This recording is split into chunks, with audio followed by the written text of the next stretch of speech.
Viendo que en Él tenemos mucho que aprender. Este libro tiene la particularidad, es el único de la Biblia que tiene en su introducción más de un capítulo.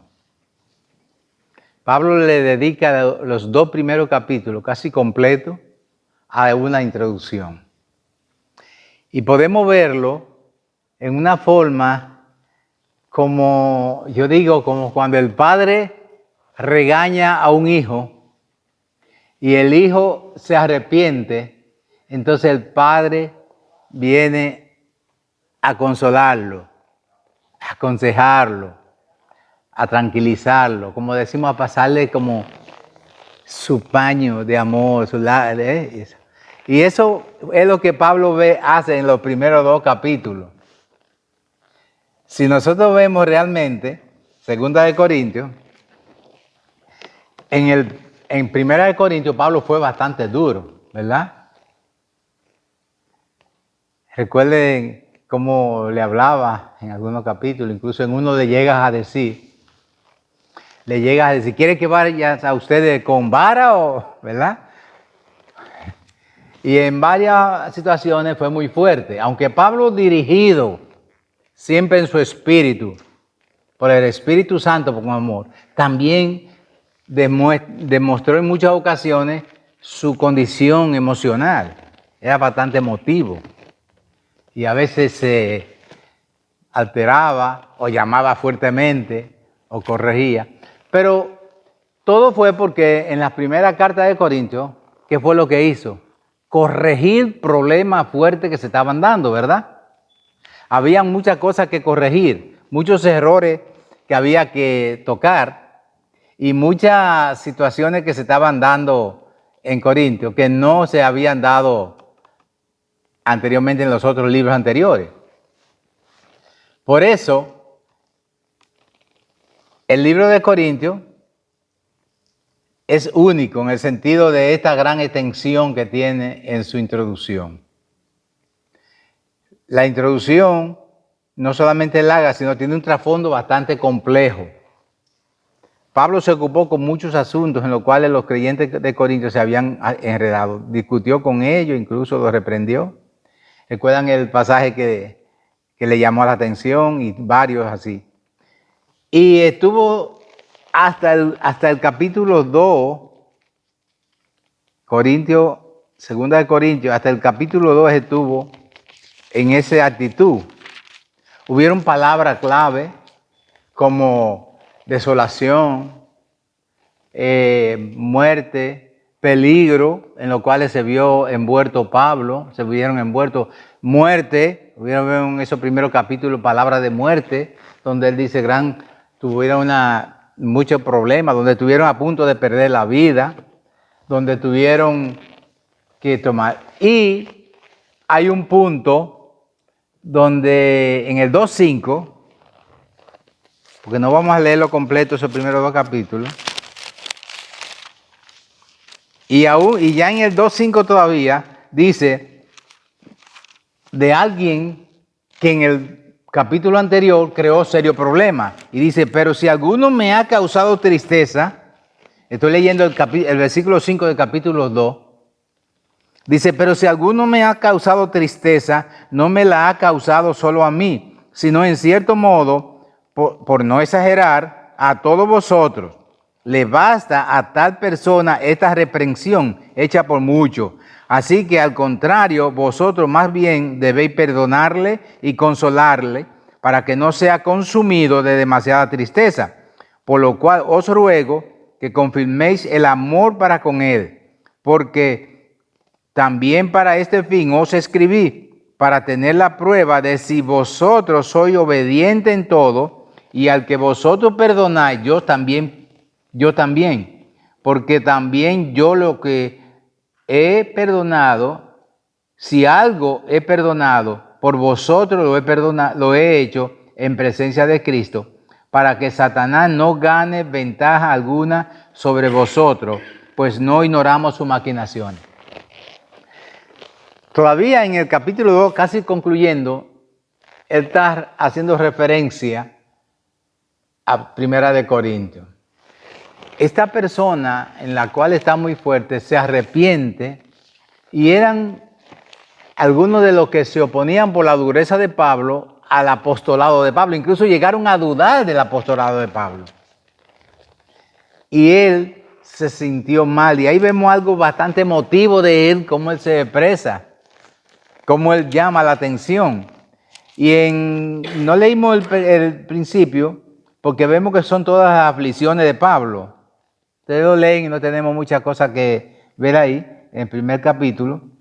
Dice, por ejemplo, la salutación de Pablo y luego las consolaciones, tribulaciones. Dice en el primer capítulo, en el 4, dice, el cual nos consuela en todas nuestras tribulaciones para que podamos también nosotros consolar a los que están en cualquier tribulación por medio de la consolación con que nosotros somos consolados por Dios. Consolación, tribulación, muerte, persecución, son las palabras claves de estos primeros capítulos donde dice el Señor, donde Pablo está hablando. Y ahí en el capítulo 2 vemos como realmente Él está llamando a que no tomen en cuenta eso que sucedió. Al que hizo algo mal, a esa gente que se portaron mal, a esa gente que criticaron, a esos que atacaron, a esa persona. Él no llega a enunciar el nombre, pero fue una persona que realmente se oponía a su apostolado, que hasta dudaban y decían, solo por Pablo lo dijo, y hablaban. Y Pablo llega más adelante a hacer eco realmente de esa condición y dice que él se consideraba el menor de los apóstoles. Pero quien estaba acusándolo o dudando de su apostolado, él lo perdonó. Y él llama a que los demás no le tomen en cuenta esa condición. Diga, una pregunta, diga. No, era de todo lo que dijo, esa parte del perdón que está hablando él. Es como cuando le preguntaron a Cristo cuántas veces había que perdonar. Y él le dijo 70 veces 7 en un día. O sea, y la importancia que él le pone a ese trozo del perdón, a ese trozo, a ese pedazo, esa palabra del perdón, porque para que no le sea de tropiezo, para que no sea un obstáculo. O sea que en el corazón de él no estaba, o sea, voy a perdonarlo porque en verdad lo siento, simplemente por obediencia y por misericordia, que los demás tampoco creen esa raíz de amargura. Exacto. Que puede ser un impedimento incluso hasta para la salvación de uno mismo. Sí. Y entonces va creando esa telaraña. Satanás empieza a sembrar más cosas y más cosas y más cosas. Sí. Y lo que sucede aquí... Es importante eso. El perdón, cuando... Como hace énfasis en eso. Lo que nos está diciendo ella es que cuando uno perdona, se libera de muchas cosas. De seguir es como la carcoma que sigue carcomiéndonos en el corazón y esa situación. Perdonamos al otro, pero realmente él dice incluso no solamente a él, el que había perdonado, él estaba tranquilo, porque aunque era él el ofendido, por eso que dice el título del versículo 5 es Pablo perdona al ofensor, aquel que le ofendió, aquel que ofendió. Más adelante vamos a leer en el versículo 12, hasta ahí todavía Pablo estaba tratando la introducción del 2 de Corintios. Por eso es que la introducción más larga que realmente hay en este libro, más que todos los demás libros de la Biblia. Dice, lo demás ustedes ven como saludando, yo apóstol, gracias y paz, y saludo. Y corto, pero aquí se fue bien emotivo, bien largo por su condición. Y vamos a pasar, si hasta aquí hay alguna otra participación, ¿leyeron el capítulo 1 y 2? ¿Lo leyeron todos? De 2 de Corintios. Si tienen alguna pregunta ahí, esa parte, esa duda, si no pasamos más adelante. Vamos a...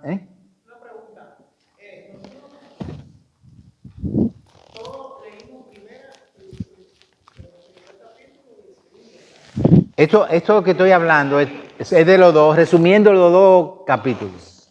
Resumiéndolo porque Resumiendo el capítulo 1 y el capítulo 2, porque lo que te habla Pablo todo es la introducción a 2 de Corintios.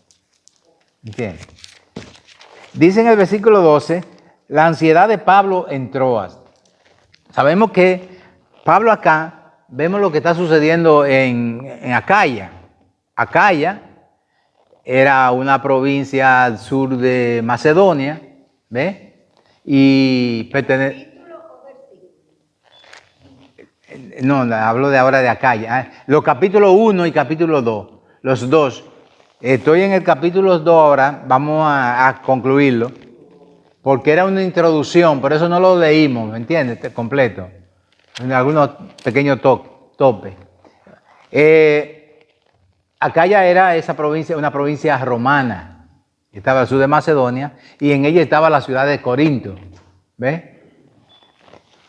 Y dice, la ansiedad de Pablo en Troas. Dice, cuando llegué a Troas para predicar el evangelio de Cristo, aunque se me abrió puerta en el Señor, eso dice, estamos leyendo el versículo 12 del capítulo 2, para concluir el capítulo 2, no tuve reposo en mi espíritu por no haber hallado a mi hermano Tito. Así, despidiéndome de ello, partí para Macedonia, triunfantes en Cristo. Mas a Dios gracias, el cual nos lleva siempre en triunfo en Cristo Jesús, y por medio de nosotros manifiesta en todo lugar el olor de su conocimiento, porque para Dios somos grato olor de Cristo en los que se salvan y en los que se pierden. A esto ciertamente olor de muerte para muerte, y a aquello olor de vida para vida. Y para esta cosa, ¿quién es suficiente? Pues no somos como muchos que medran falsificando la palabra de Dios, sino que con sinceridad, como de parte de Dios y delante de Dios, hablamos en Cristo. Concluye la introducción él en esa parte, en esos capítulos. Y una de las partes que vemos ahí habla de muerte, son palabras clave en este evangelio. Ahora, ¿qué pasa dónde introduce a 2 de Corintios verdaderamente Pablo a tratar el tema? En el capítulo 3. Vamos a pasar al capítulo 3. ¿Alguien podría leerme los primeros 3 versículos, por favor? Darnos a vosotros mismos, o tenemos necesidad, como algunos, de cartas de recomendación para vosotros o de recomendación de vosotros. Nuestra carta sois vosotros, escrita en nuestros corazones, conocidas y leídas por todos los hombres, siendo manifiesto de sois carta de Cristo expedida por vosotros, escrita no con tinta, sino con el Espíritu del Dios vivo, no en tablas de piedra, sino en tablas de carne de corazón. Amén. Fíjense que Pablo ahí está todavía rectificando que lo que él ha hecho, lo que hace, ustedes son quienes nos confirman. El resultado son ellos mismos. Ese pueblo que ha sido transformado y cambiado. Es como que cuando nosotros llegamos a la iglesia y trabajamos para la iglesia y vamos ahí, vamos a un hogar, a una casa y predicamos a esa persona, cuando tiempo después vemos a esa persona en los caminos del Señor, usted se siente bien, ¿verdad que sí? Porque eso viene siendo como su carta de presentación, de que lo que usted ha hecho es correcto y está en buen camino. Cuando usted ve a alguien siguiendo. Entonces Pablo está diciendo, ustedes no necesitan más presentación que ustedes mismos. Ustedes son mi carta de presentación. Así que aquellos que dudaban de que lo que estamos haciendo, si está mal o está bien, si no estamos en el Señor, no, mírenlo por ustedes mismos. No somos de lo que dicen en el capítulo anterior, hablaba de sí, sí o no, o sí, que no soy de lo que digo sí, no, sí y no, sino en la palabra sí es sí y el no es no. Y en la palabra todo es sí y amén, en la palabra de Dios, para el Señor. Entonces Él le está haciendo hincapié en eso. Dice bien claro, ustedes son mi tabla. ¿Por qué? ¿Y cómo mi prueba? No porque ustedes hagan eso, sino porque en sus corazones está escrita la palabra y están siguiendo las instrucciones correctas. Anteriormente, ¿cómo eran los mandamientos? En tabla de piedra, ¿verdad? Y aún escrita por el mismo dedo de Dios. Pero ahora ya no lo escribe en tabla de piedra, sino ¿dónde? En nuestros corazones. Hay cosas que hay que escribir en el polvo para que se borren. ¿Ustedes recuerdan lo que escribió Jesús? De la mujer adúltera. Le escribió, estaba escribiéndolo. Mientras hablaban, escribía, pero lo escribía en el suelo, en el polvo. Imagínense que alguno de los que estaban ahí mirara y viera, mi falta. El otro diría, la mía. El otro. Y todos fueron saliendo, corriendo, ¿verdad? Pero Dios escribe las leyes espirituales, las leyes en nuestros corazones. Más fuerte que aquello que escribió en piedra, en tabla de piedra. Hoy tenemos eso en nosotros que nos dirige, que nos guía y nos sustenta. Y dice el 4, y tal confianza tenemos mediante Cristo para con Dios. No que seamos competentes por nosotros mismos para pensar algo como de nosotros mismos, sino que nuestra competencia proviene de Dios. Eso es importante, porque muchas veces creemos que algo que logramos es por nosotros, ¿verdad? Por nuestra propia competencia, y sabemos que no podemos, nosotros no somos capaces, ni tenemos, ¿verdad? Sino es por mano de Dios. Y Él lo quiere para que nadie se gloríe. No es por su mérito, son por los méritos de Cristo Jesús, ¿verdad? ¿Alguna pregunta? Recuerden que cualquier pregunta o algo que quieran, pueden levantar la mano y estamos, ¿verdad? Dice, el cual asimismo nos hizo ministro competente de un nuevo pacto, no de la letra, sino del Espíritu, porque la letra mata, mas el Espíritu vivifica. O sea, ¿qué pasó con los fariseos? Que perseguían a Jesús, ¿por qué? Por las letras escritas en tabla. No por la letra del Espíritu, era por la letra de la ley. Entonces, por esa letra de la ley, entonces era que perseguían a Jesús. Pero cuando Dios en la creación sopló espíritu, ¿de qué? De vida. Ahí vino la vida. Sopló espíritu de vida. Mientras que la letra de la ley lo que decía es, si hiciere tal cosa, morirá. Era ley de muerte. Era diferente, ¿verdad? No es lo mismo. Y Pablo lo quiere decir bien claro, lo quiere decir más, el Espíritu vivifica. Dice el versículo 7 del mismo capítulo 3, y si el ministerio de muerte grabado con letras en piedras fue con gloria, tanto que los hijos de Israel no pudieron fijar la vista en el rostro de Moisés. ¿Recuerdan? En el desierto, ¿verdad? En el Éxodo. Cuando Moisés descendía de hablar con el Señor, tenía que cubrirse el rostro con velo porque no podían mirarlo, porque la gloria que irradiaba era la gloria de la presencia de Dios. No pudieron fijar la vista en el rostro de Moisés a causa de la gloria de su rostro, la cual había de perecer, porque Moisés tenía que perecer. Por lo tanto, esa gloria tampoco iba a permanecer, la gloria de la ley, la ley. Porque tendría que venir algo mejor, mucho mejor, la ley del Espíritu, que es la que verdaderamente vivifica. Y dice en el versículo 8, ¿cómo no será más bien con gloria el ministerio del Espíritu?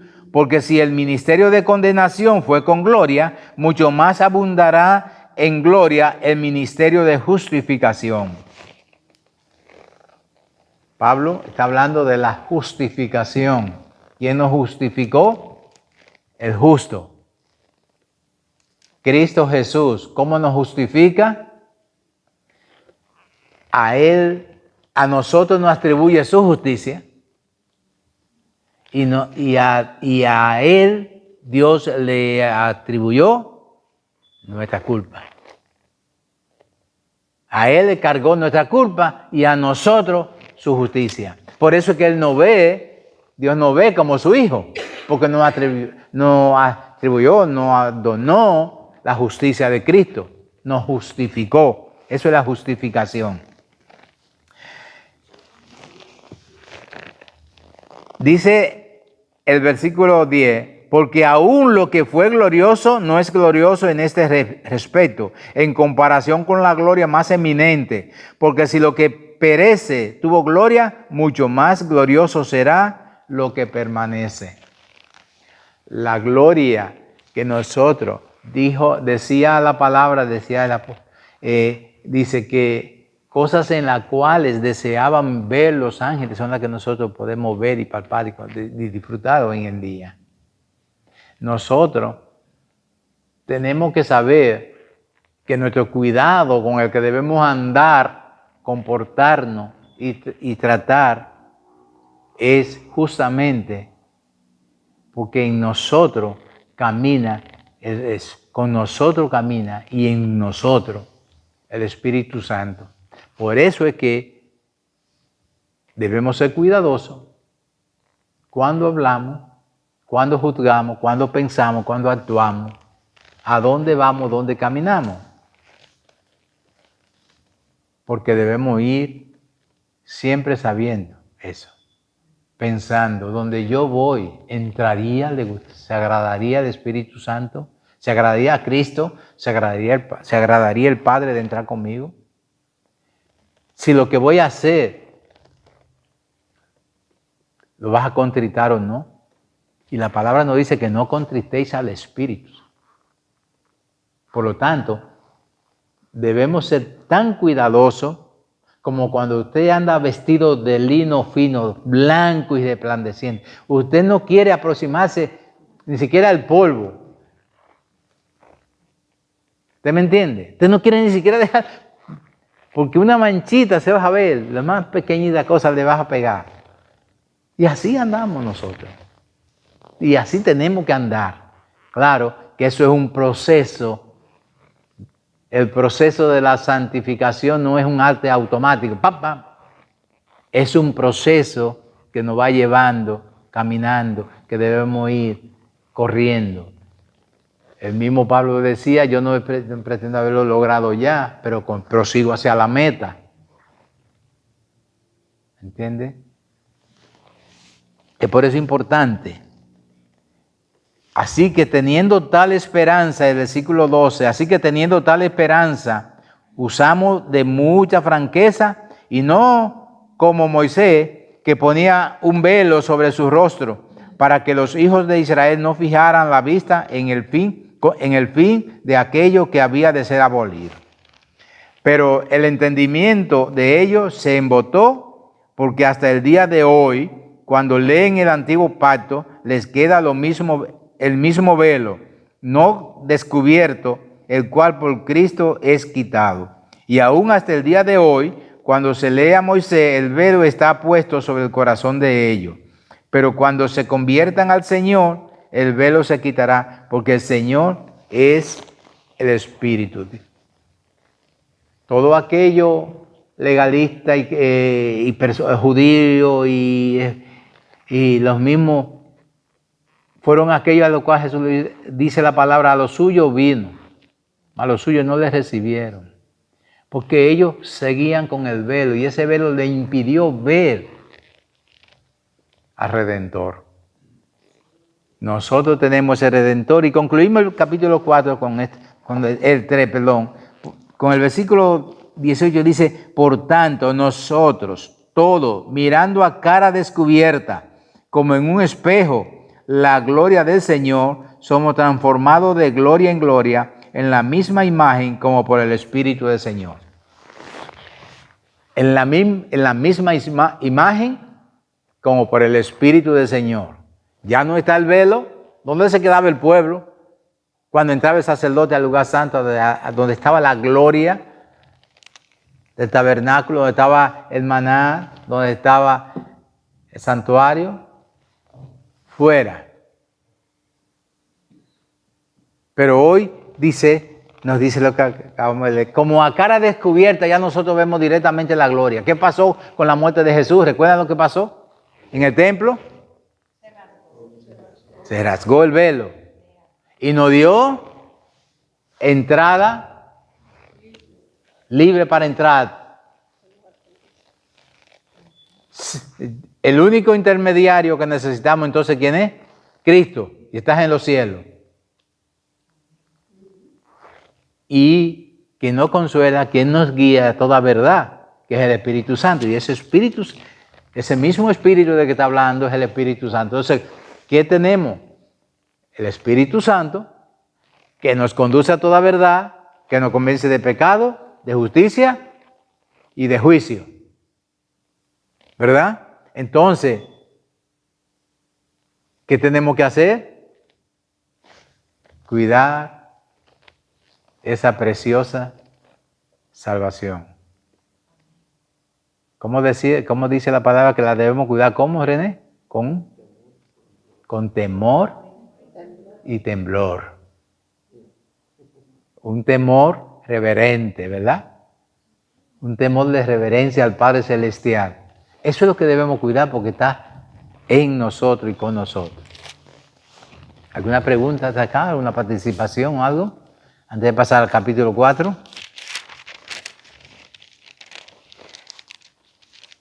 Por lo tanto, ¿me puede leer alguien los primeros 5 versículos del capítulo 4, por favor? Por tanto, teniendo nosotros este ministerio según la misericordia que hemos recibido, no desmayemos. Antes bien, hemos renunciado a lo oculto y deshonesto, no andando con astucia, ni usando la palabra de Dios con engaño, sino que por la manifestación de la verdad nos recomendamos a la conciencia de todo hombre delante de Dios. Que si nuestro evangelio está aún encubierto, para los que se pierden está encubierto, en los cuales el Dios de este mundo cegó la mente, en la otra versión dice el entendimiento de los incrédulos, para que no se les resplandezca la luz del gloriosa del evangelio de Cristo, el cual es la imagen de Dios. Amén. Lee el 5 también. Porque no nos predicamos a nosotros mismos, sino a Jesucristo el Señor, y nosotros vuestros siervos por Jesús. Por amor A Jesús. de Jesús. ¿Entendemos? Eso es algo. Nuestro evangelio no es nuestro evangelio, es el evangelio de Cristo que predicamos. Y puede estar encubierto para los que se pierden, pero no para nosotros. Yo siempre creo lo siguiente, que yo puedo comprender y dominar el evangelio, pero no es importante. Yo puedo definir qué es el evangelio. Pero si el evangelio no me define a mí, no hago nada. ¿Entiende? Por más que lo conozca, las leyes, esos eruditos, esas personas que creían y discutían, pero no se dejaron definir por el Evangelio. ¿Qué es definirlo? Si usted, su actitud y su comportamiento, el que lo ve, sabe que está siguiendo un procedimiento y ese procedimiento es el Evangelio lo está definiendo. Yo puedo dominarlo, conocerlo y entenderlo, pero tengo que dejarme dominar por el Evangelio. Eso es lo que me va a definir a mí, que el Evangelio me define a mí. No es lo bien que yo pueda definir qué es el Evangelio. Y por eso le dice bien claro. Si estás encubierto para uno, para otros, aunque lo dominan, pero si no lo están practicando, ejecutando y llevando a cabo, este Evangelio le va a ser para ellos perdición, no salvación. Por eso es que el cuidado que debemos tener. Yo puedo definir el Evangelio, pero yo necesito que el Evangelio me defina a mí.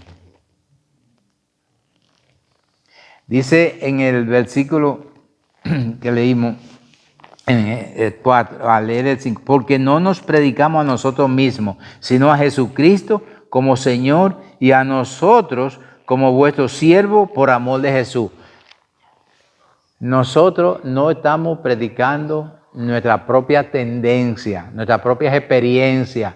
No, estamos predicando lo que hizo Jesús y lo que mandó Jesús en la gran comisión para que nosotros hagamos. Lo malo es cuando las personas quieren usar el Evangelio como interpretación privada y darle la interpretación que quieren. Y dice la palabra que no es de interpretación privada, ¿verdad? Sino ella tiene su propia acción. El versículo 6 dice, porque Dios que mandó que de las tinieblas resplandeciese la luz, es el que resplandeció en nuestros corazones para iluminación del conocimiento de la gloria de Dios en la faz de Jesucristo. Eso es lo que debemos saber, que no estamos llevando algo por voluntad propia, conocimiento propio, sino el conocimiento. Y cuando dice revelando la faz de Jesucristo, la imagen de Jesucristo, es que nosotros lo que hablemos, lo que decimos, es lo que ha hecho y lo que hizo y lo que mandó Jesucristo. No algo particular, porque a veces nosotros nos quedamos en un versículo y aplicamos. Ustedes saben que muchas religiones salen de la Biblia, sectas incluso tóxicas, malignas y malas, las sacan de la Biblia porque cogen un versículo y sacan del contexto y aplican una norma y aplican una forma y se quedan en lo que dice un versículo, pero no ven el capítulo o el libro, porque muchas veces no basta ni siquiera con el capítulo, a veces hay que ver casi el libro para ver el contenido completo. Por eso es que debemos entender y estudiar la palabra en una forma exegéticamente clara. No solamente tener lo mío de hermenéutica, sino de homilética también, para que podamos definirlo, entenderlo, comprenderlo y aplicarlo, y poder hablarlo correctamente.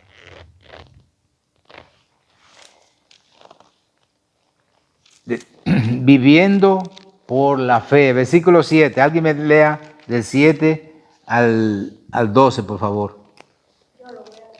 Ajá. Viviendo por la fe. Pero tenemos este tesoro en vasos de barro, para que la excelencia del poder sea de Dios y no de nosotros, que estamos atribulados en todo, mas no angustiados, en apuros, mas no desesperados, perseguidos, mas no desamparados, derribados, pero no destruidos, llevando en el cuerpo siempre por todas partes la muerte de Jesús, para que también la vida de Jesús se manifieste en este cuerpo. Porque nosotros que vivimos siempre estamos entregados a muerte por causa de Jesús, para que también la vida de Jesús se manifieste en nuestra carne mortal. ¿Hasta ahí? Hasta el 2, terminar el 12. De manera que la muerte actúa en nosotros y en vosotros. La vida. Amén. Fíjese que realmente, si nosotros recibimos la justificación en este cuerpo mortal de la justicia de Jesús, nosotros debemos andar en su justicia y manifestar donde quiera que vamos lo que tenemos, que ahora no es lo que yo tenía, el problemático, ¿verdad? Sino el justo, que es Jesús. Entonces, entonces las demás pueden decir, verdaderamente esa persona ha creído en Jesús.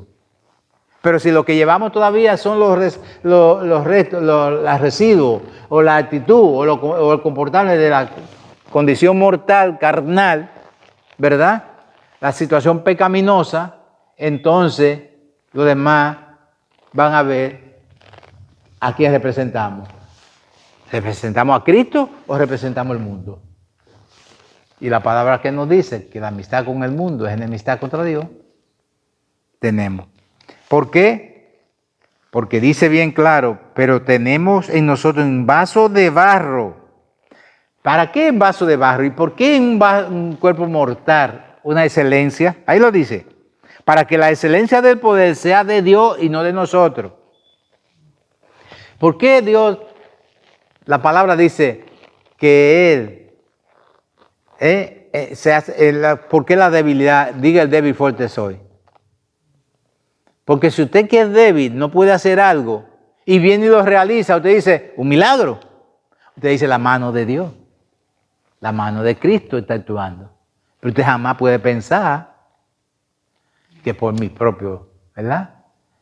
Decíamos en la predica del domingo que, en el mensaje de domingo, lo que le decía a Gedeón, yo no quiero que vaya con tantos hombres porque van a pensar que su fuerza fue lo que le salvó. No, bájalo y ve y pruébalo en el agua. ¿Verdad? Y ahí cayeron a 300 hombres, a muy poco. Contra miles y miles, sabían que la mano de Dios era la que se estaba moviendo. En vaso de barro,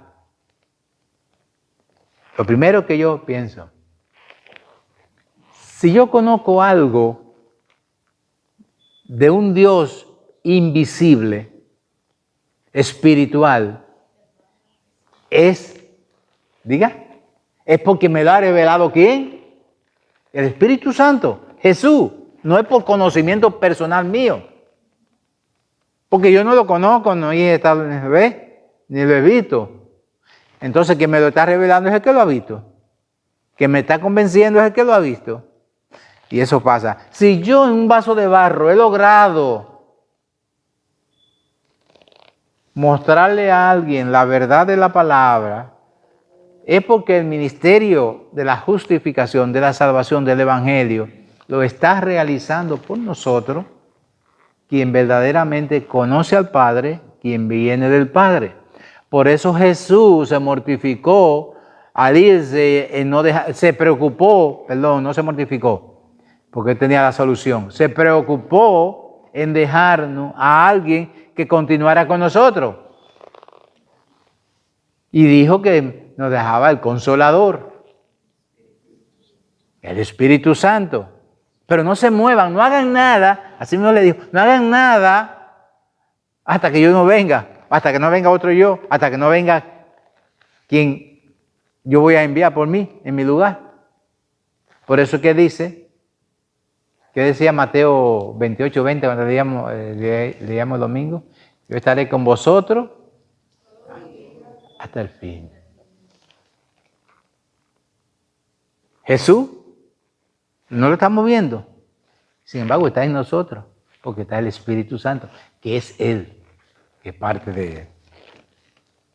Mucha gente no entiende, y pues no creen en la Trinidad, pero no entienden que si Jesús dice, yo estaré con vosotros todos los días, hasta el fin.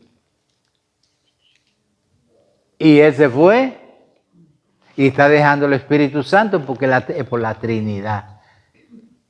yo estaré, y si el Espíritu está Él, y está el Padre. ¿Cierto? Tenemos que entenderlo eso, bien claro. Y dice el versículo 13, pero teniendo en el mismo espíritu de fe, conforme a lo que está escrito, creí, por lo cual hablé. Una de las condiciones, recuerden que hablábamos el domingo también, era que no se aparte la palabra de nuestra boca, porque tenemos que